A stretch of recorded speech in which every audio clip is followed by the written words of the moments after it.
Good afternoon, everyone, and welcome to today's session on Python programming. Good afternoon, ma'am.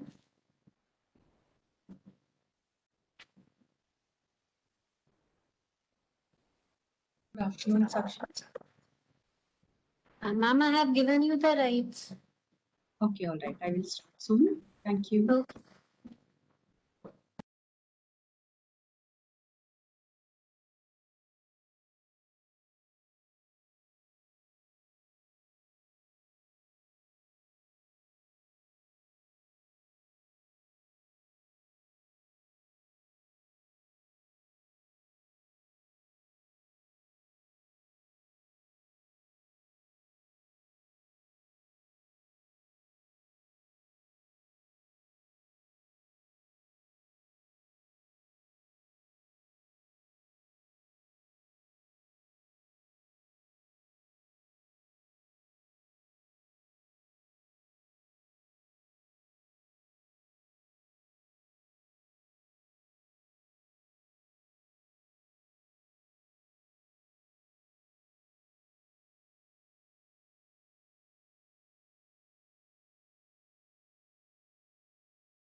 Um,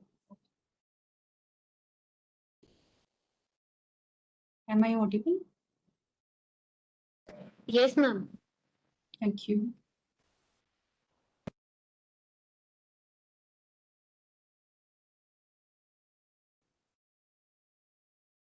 Sakshi, sharing the content is disabled.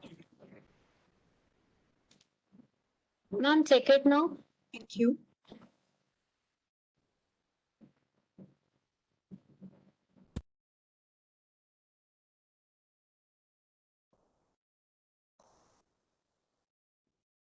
Is my screen visible? Yes, ma'am, visible.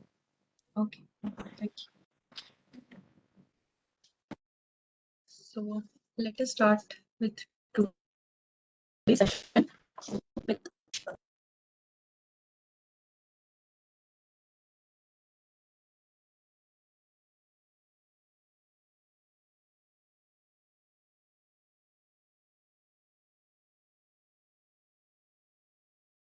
what we have covered in the last class, and also we will discuss about keyword arguments.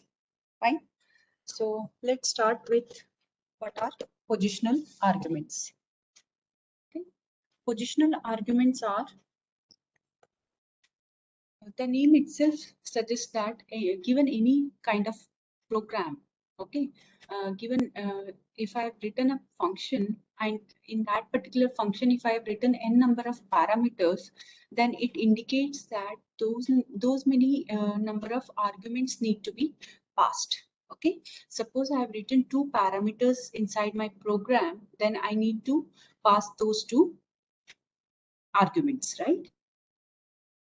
And how do we pass? Suppose I have one function named function1 with the first number as suppose I'm taking the first number as a and the second number as b.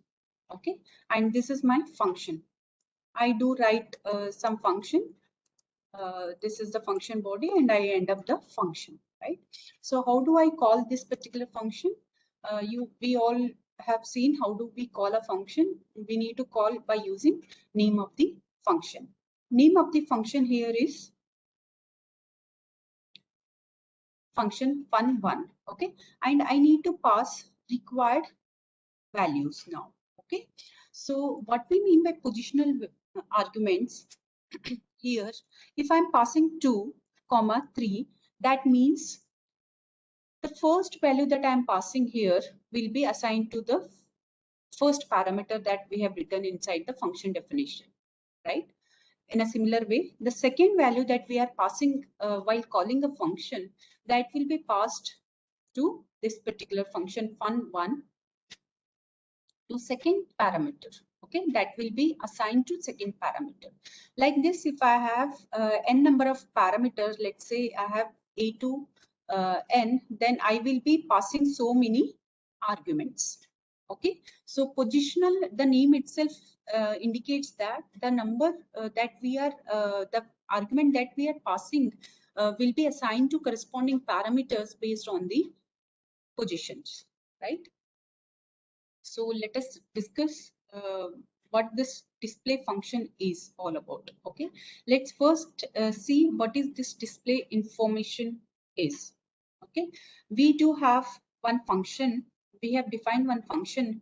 Name of the function is here is display underscore info, and this function is accepting 2 different parameters. One is name, the other one is salary.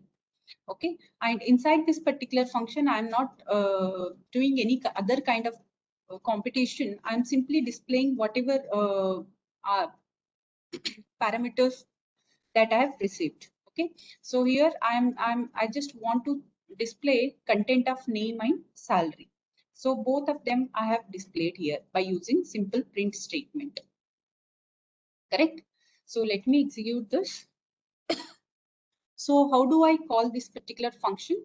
We know I need to have name of the function, and then I need to pass number of arguments should be matched with number of parameters. Okay, and the order should also be matched. First, I will be passing string because I need name, and the second one is salary. So I will be passing some value, numeric value, right? Like this. So it simply accepts the Kiran inside name and salary as 50,000, and it displays it, right? Now, suppose if we have called display function, display information function, the same function that we have defined, but instead of passing 2 arguments here, I'm only passing 1 argument. Okay, I have only passed name of the name. Okay, then what happens? If I pass name, then when I execute it, it should generate the error. What type of error it is generating? You just check it. Display information missing 1 required positional argument, that is salary. Okay, That means we display information function that we have defined for that will accept two different parameters. But what we are passing, we are only passing one. Okay. So which one, how it has generated this particular error? Again, based on the positional arguments. Okay. So file will be assigned to the first parameter, whereas salary, I have not passed any second argument over here. So what it will do is it will generate the error saying that you have not passed the one more positional argument is required and that you have not passed. Okay. So we usually need to remember the signature of the function. Based on the signature of the function, I need to call the function with required arguments, right? Otherwise, it will generate these kind of errors. That means number of arguments that we are passing should be matched with number of parameters that function is accepting. Okay.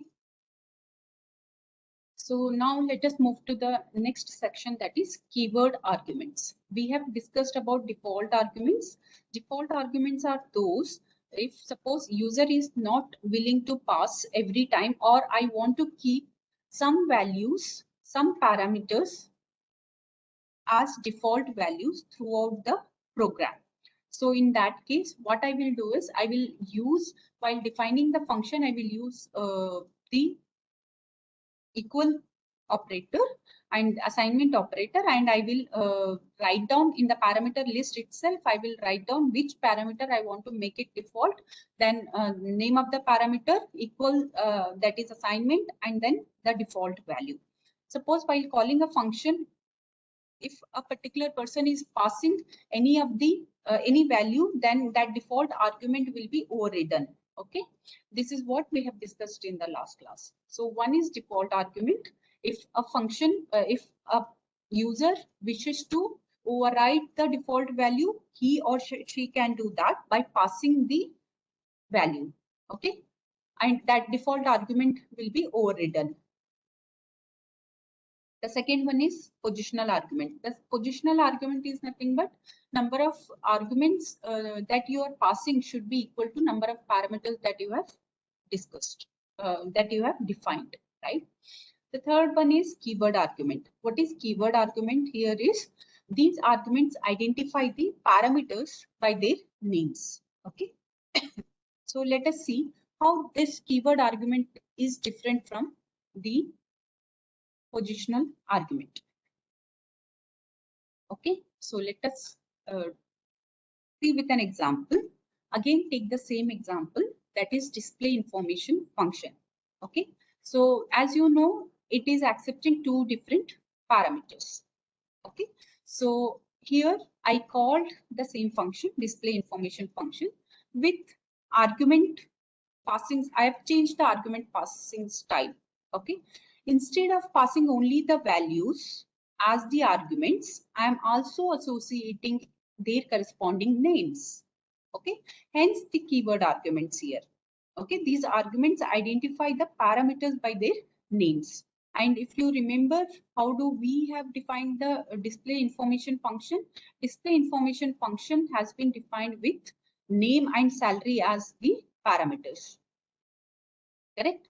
So now, while defining the keywords, okay, while calling the function, that is display underscore function information function, what I will be passing is I will be passing the name of the parameter as well. Okay, here name of the parameter equals to, this is what I want to assign the name of the parameter with. Okay, Kiran, I want to assign to name, whereas 50,000 I want to assign it to salary. Okay, so this is what we are specifying it. Okay, then what is the advantage of using keyword arguments? Because this looks little bit cumbersome, like a little bit tedious, because I need to associate. If I have here, I have only two arguments, so that is not an issue. I just do write down the argument names and corresponding values I will pass while calling the function. Suppose what if I have more than two? Okay, so what is the advantage of using keyword argument? We will see that. let me execute this. So it will accept Kiran as the name and 50,000 as salary, and it has displayed that. Okay. So what is the advantage of using this specific type of argument, that is keyword argument? So if you don't specify the keywords, then what happens? I need to pass the arguments as in the same order that we discussed, that we have defined as a positional arguments, correct? That means the arguments that you are passing should be in the same order as that of the parameter list. Okay. Whereas if you define the keyword argument, that is not so. Okay. For example, instead of passing first name and salary, what I can do is I will say that I want to pass first value as the salary and second value as the name. Okay. This can be done. Okay. So now this time, as I have used the keyword here, salary equals to 50,000. So this 50,000 will be assigned to second parameter value. Okay. Similarly, Kiran will be assigned to first parameter. Okay. Let me execute this. Fine. Okay. So we need to be a little bit cautious while writing, while defining the keyword arguments. For example, suppose if you are passing the keyword argument, mixture of keyword and positional arguments, then it may generate some type of error. Okay, like this. Okay, suppose initially what I'm trying to do, I'm trying to one argument I'm trying to pass it with the help of keyword argument, and second argument I want to pass it with the help of positional argument. Okay, so it reads like this is fine. It will act as a keyword argument. Okay, but the second one is it will generate the error. Okay, so positional argument follows the keyword arguments. So that should not be the case. So for this, while using keyword argument, you should be either make use of keyword arguments. Okay, make use of the keyword argument, but you should be a little bit careful, right? Suppose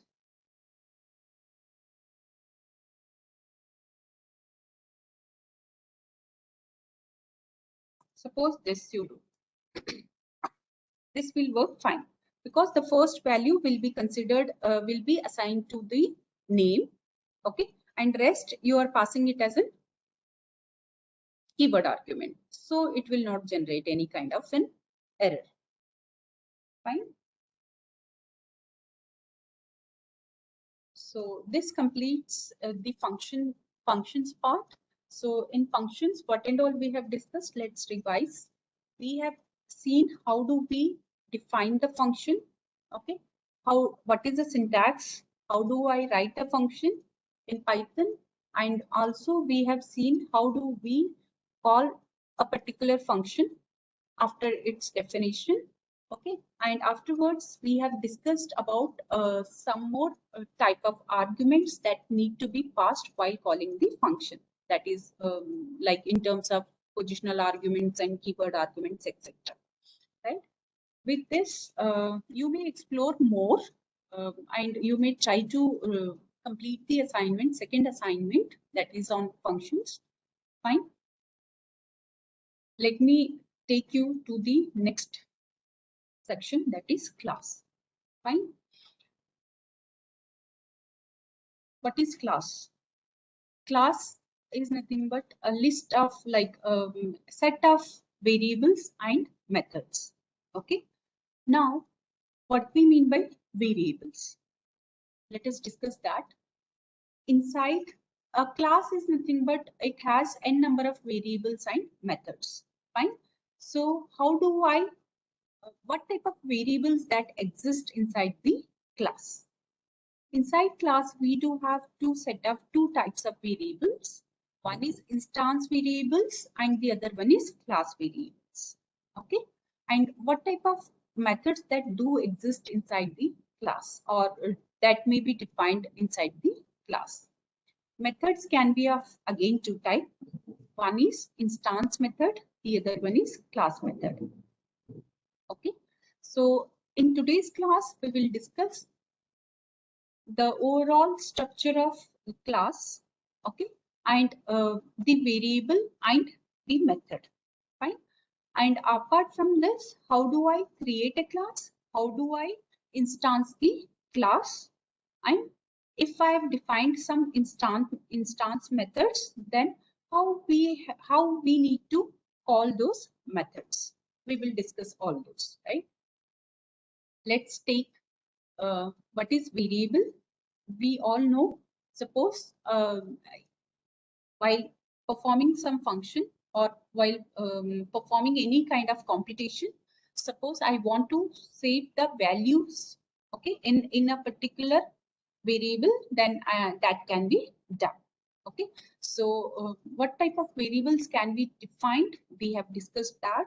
Okay, there are many data types that we have discussed, and inside the class also, all those data types will be you may be able to use all those data types that we have discussed in the past sessions, right? So let us try to understand what we mean by instance variables first. Fine. Instance variables are nothing but, suppose I define a class, okay, and when we instance that particular class, that means using instance of the class, I may be able to access its variables and methods. Okay, so now each instance of the class will have its own copy. Fine. Suppose I have, let us try to understand what is class. Class is a particular, like what we need to do is, suppose if I want to have n number of variables and n number of methods that need to be operated on a particular type. Okay, suppose let us take an example. Suppose I want to define a class student.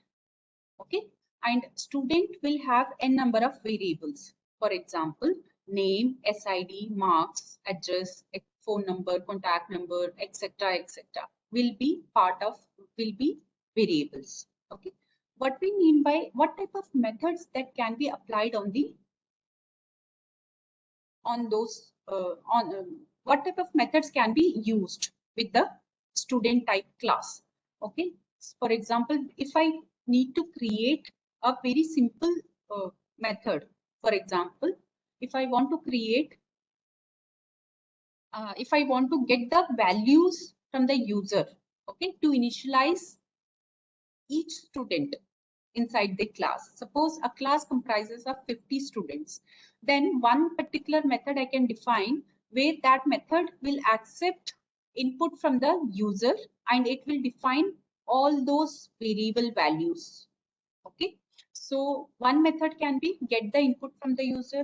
The second method can be simply print the variable values. The third method can be, suppose after creation of the method, suppose someone wants to update the information, okay, updating of contact number, updating of name, or any other type of updation that a particular person wants, then what we can do is we can provide one more method just to update the variable values, right?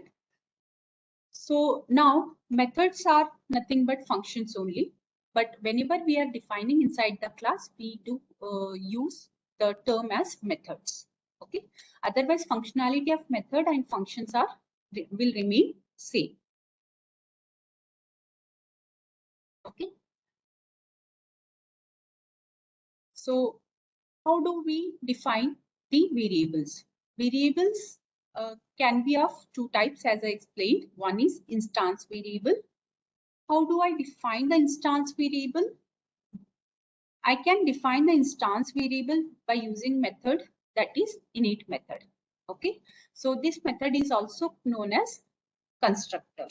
Okay, so once we do create the template, that is the class, then I can create n number of instances. For example, once we create a student, I can create 120 or 100 students of that particular class. Okay, suppose I want to create only one instance of the class. Let's say S1. S1 is a class instance of the class student. Let me create one more, S2. S2 is a instance of second student. Okay, that means again S1 and S2, two instances that we have created, both instances are independent. That means S1 gives me information of the first student, whereas S2 will give me information of the second student.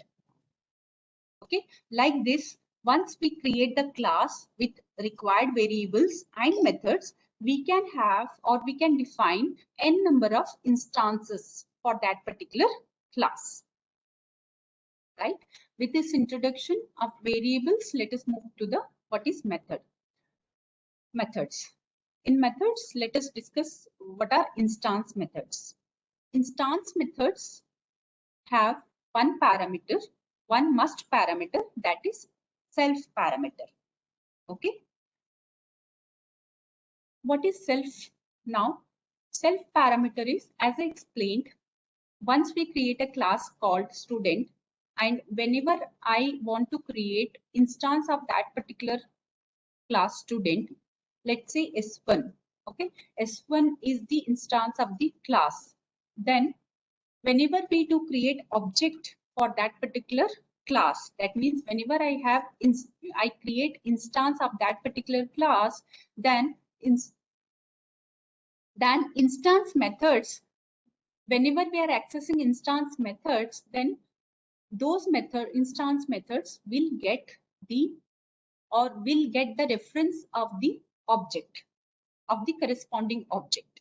Okay, suppose I have created two instances, S1 and S2, of type class, student class, and now with the help of first instance S1, I am calling update method.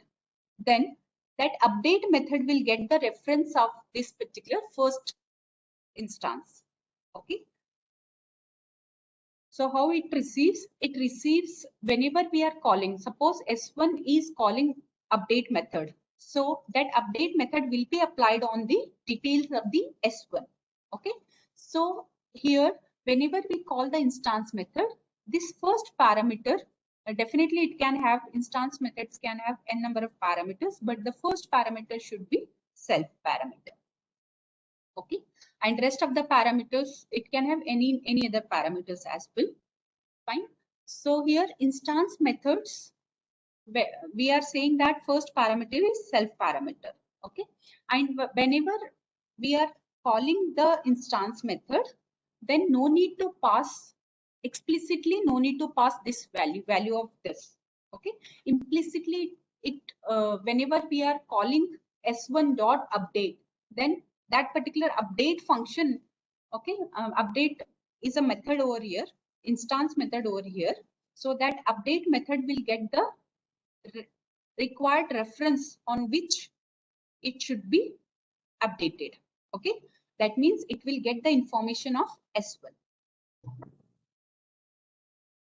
The other type of method are static, or it is called as a class method. Okay, let us see the syntax. How do I create the how do I write down the class? Here class can be written with the help of or with a keyword class and then name of the class. Okay, this object is the base class from which all other objects have been derived. Okay, all other classes are going to be derived, and even our own classes, Okay, that we user defined classes, we say it as even user defined classes are also derived from this particular object. Okay, and defining this object over here is not mandatory. Okay, if you are not referring, if you are not writing also, it is understood that all user defined classes are child class of the object class, right? And afterwards what we have is, we do have this I have already explained in the last class as well. So here it gives the doc string. Okay, so like in functions, while defining the function, the first line that we have written is nothing but the doc string. Okay, this is also, the doc string can also be written inside the class. Okay, while defining the class, I want to just describe the class with the help, with some description that can be provided with the help of doc string. Okay, and the next thing that I have written over here is, it is just the syntax. How do we write the methods? Okay, here def is the keyword to define the method. Why I'm saying method, not function? Because whatever method, whatever function that we are writing inside the class are known as methods. Okay, define, and here is the init method. Okay, init is nothing but a constructor method that we are defining. Okay, how do we define it? Define def keyword underscore two underscores init, again two underscore, and in parenthesis what I am writing, I am writing self. Okay, and then colon, and then suppose if you have n number of variables that you want to define or initialize, then you can define those over here. Okay, these two statement here dash dash are indicating it can be n number of statements you can write, but these dash statements are nothing but body of the init method. Okay, and we do have one more method called m1, and here we do have, we can, like this we can create m number of methods. It's not restricted that we should only have one or two. No, it depends on what type of class that we are creating. Okay, so it can have, any real-time application can have more than 10. Okay, it depends on what type of functionalities that we are going to create. With this, let us move to the next one. Once we create the class, I need to use the, I need to access the variables and methods of this particular class, right? So how do I do it? I will create the instance of the class. As I said earlier, I create the student class with some required variables as student name, okay, and SID and marks, etc., as variables, and methods as simple get information and put information, print information. Okay, so once we do that, then I can create the instance of the class. Once we create the instance of the class, I can be able to access the variables as well as methods with the help of instance of the class. Okay, let's take an example. How do we create the class? Let us try to define some class. Class keyword, name of the class here is person, and later on I will write down colon. Okay, it will take the next statement whenever we write after indentation, whatever we write inside this will be treated as part of the class. Okay, the first statement that I have written is doc string, just giving the information what the person class is all about. Okay, person class is created with init method and print details method, right? So what this function is doing, what this particular method, init method, is doing, see, init method, the first parameter is self parameter. I said we can have n number of parameters, but the first parameter should be self parameter. And later on, I'm passing two more, that is I have listed two more, name and age. Here what I am doing, I am creating a person class, and this init function, whenever we instantiate the class person, okay, whenever we are instantiating the class person, I want that particular instance should have some name, should be initialized with some name, and that particular instance should be initialized with some age. Okay, so here self dot name and self dot age are representing what?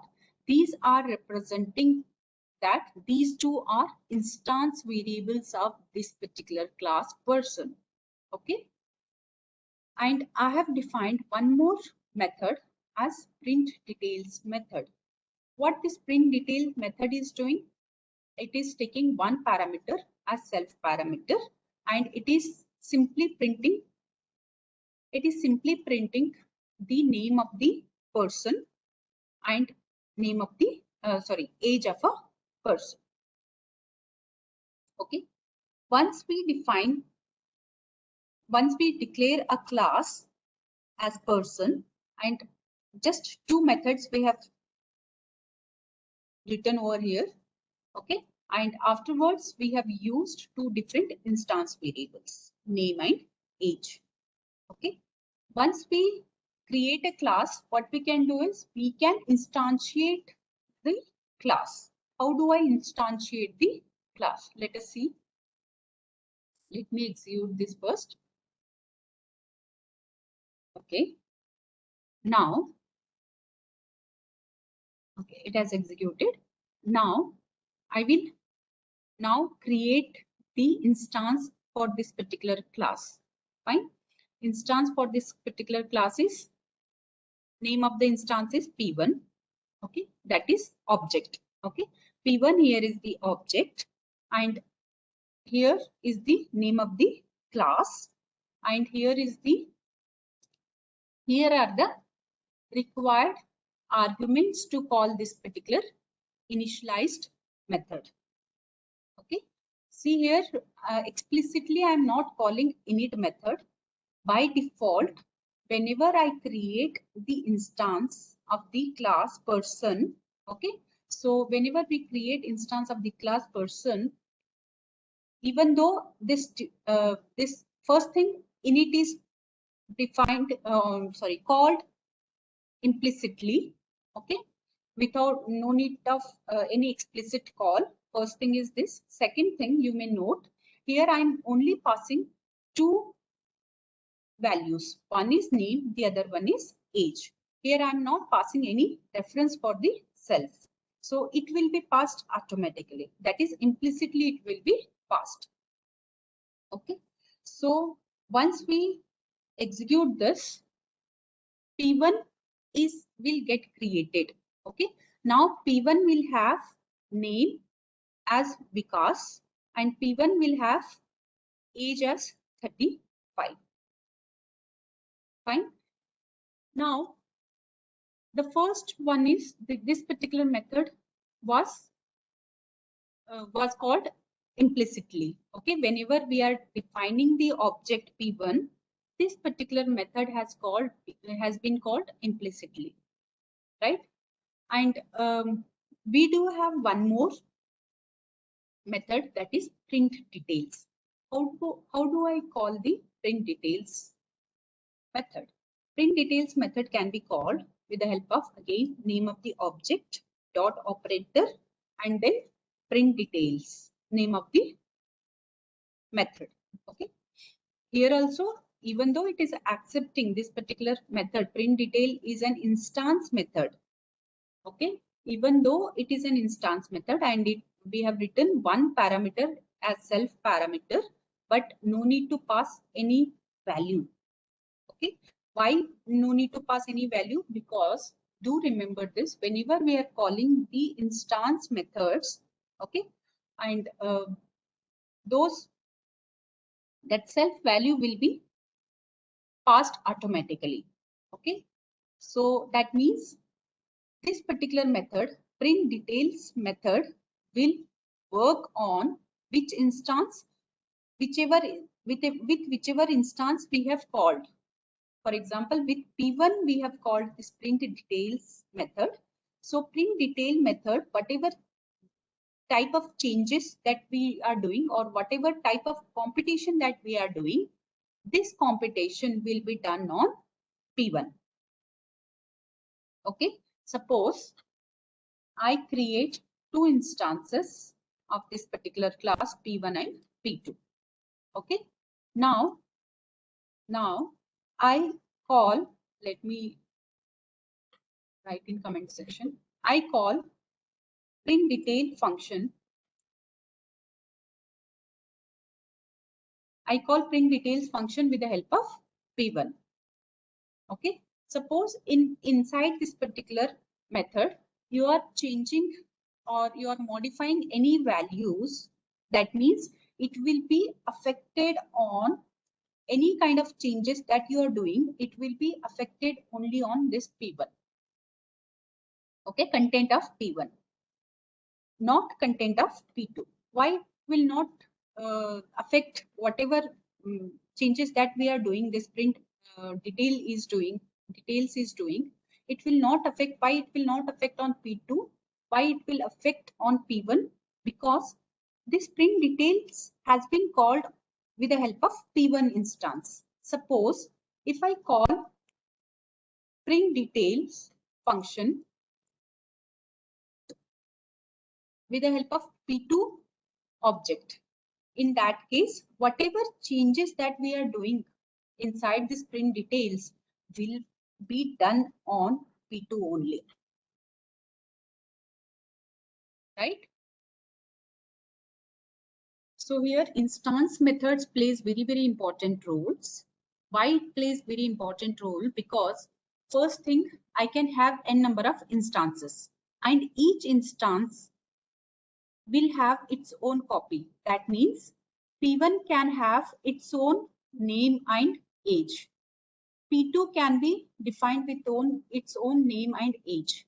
Similarly, P3 can be defined with own name and age, and so on.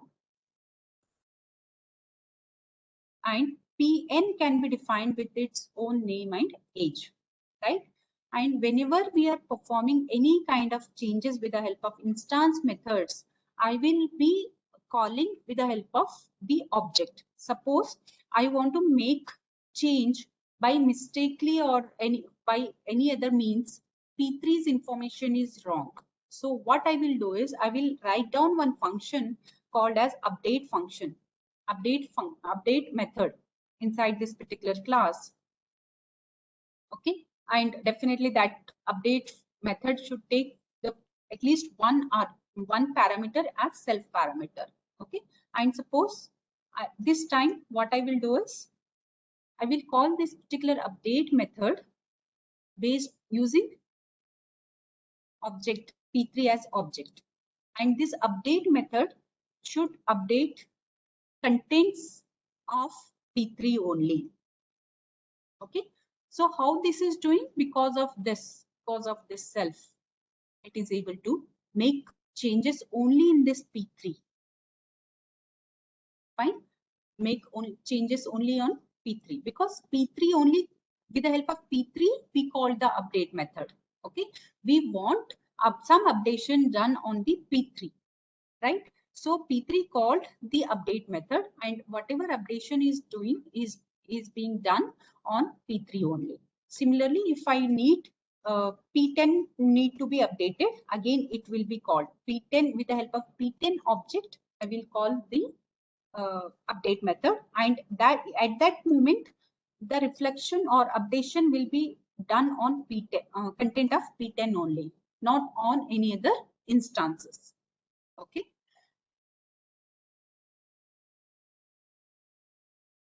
So every instance will have its own copy of the instance variables.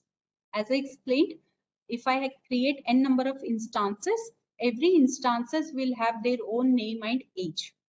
As an example, every individual person should have their own and age, right? So during that particular case, what I will do is I will create two instance variables as name and age. Okay, and suppose I want to create only one instance for this particular class, I will pass name and age of that particular instance. Suppose I want to create one more, I will pass corresponding name and age for this particular second instance, and so on. Okay, let us move ahead. So we have created a class as person with one constructor as init constructor and one instance method as print details, and this particular person has two instance variables, one as name and other one as age. Okay, like this. After creation of this person class, if I create any instance, okay, suppose if I create one instance, so then that instance will have its own copies, instance variable copies. Okay, suppose if I create one more instance for this particular class person, then that second instance will have its own copy. Okay, and because every individual instances have their own copies, then copies of instance variables. So whenever we call the methods, okay, whenever we call instance methods, then the updations, any kind of modification, updation, or any kind of functionalities will be done only on that particular instance, whichever instance which this particular function has been called, this particular method has been called, right? Okay. Fine. Let me comment this. So class has been created, and using this, I'm creating one instance, P1 as instance with class name, with its instance variable name as Vikas, instance variable age as 35. Now, if I want to print the details of the P1, then it can be done with the help of, because we have defined this print details method. Inside that print details method, we have simply printed the instance variables. Okay, I'm calling print details method using P1. So the details of the P1 will be displayed. Fine. Now I would like to create one more instance as P2. This time I want to pass name of the class, name as Sahil and age as 25. Okay. So whenever I call print details method with the help of P2, then P2's details will be displayed, right? Like this, you can create n number of instances. Okay. With this, we will end the session. In the next session, we will be discussing about class variables and class methods, and how class variables and class methods are different from instance variables and instance methods.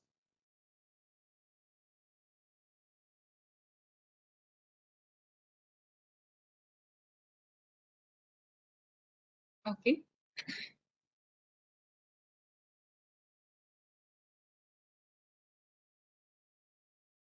Any query in today's session, you may ask.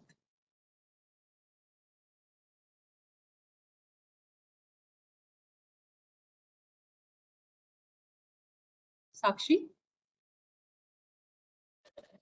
Yes, ma'am, I have given them the rights to unmute if they want to ask anything.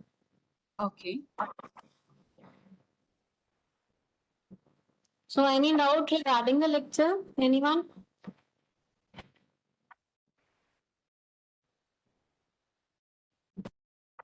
Excuse me, ma'am. Yes. Ma'am जो value आपने दी थी विकास as a name and जो उसकी as थी, तो अगर वो हम पहले से लिखेंगे नहीं तो वो जो हमारा इंस्टांस है वो पहले से बाद में प्रिंट अपने आप ही हो जाएगा उसकी वैल्यू, यार हमें गिवन मतलब हमें डालना पड़ेगा विकास और 35 जो भी उसकी एज होगी। We need to provide the values now, because our init method is accepting is has three different parameters. One is self, the other one is name, and the third one is age. Self is been implicitly passed, self value. Okay. What about the name and age? Name and age need to be passed explicitly. Okay. Otherwise, in init method, what you do is you only accept one parameter as self, and inside that you create a function. You write a function, that input function can be written, and you can get the details from the user. That can be done. For example, name is equals to input and enter the name. So it can be the input can be taken from the user. Okay ma'am, got it.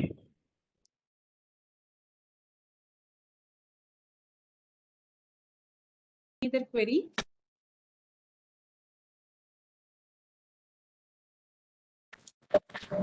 Anybody else?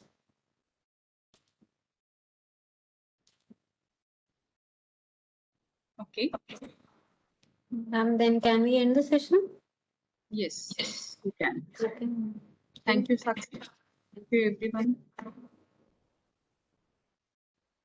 So see in the chat window, everyone, attendance link is there. So do submit your attendance within next 10 to 15 minutes. I'll paste it again and then I'll end the meeting in a minute or two. Thank you.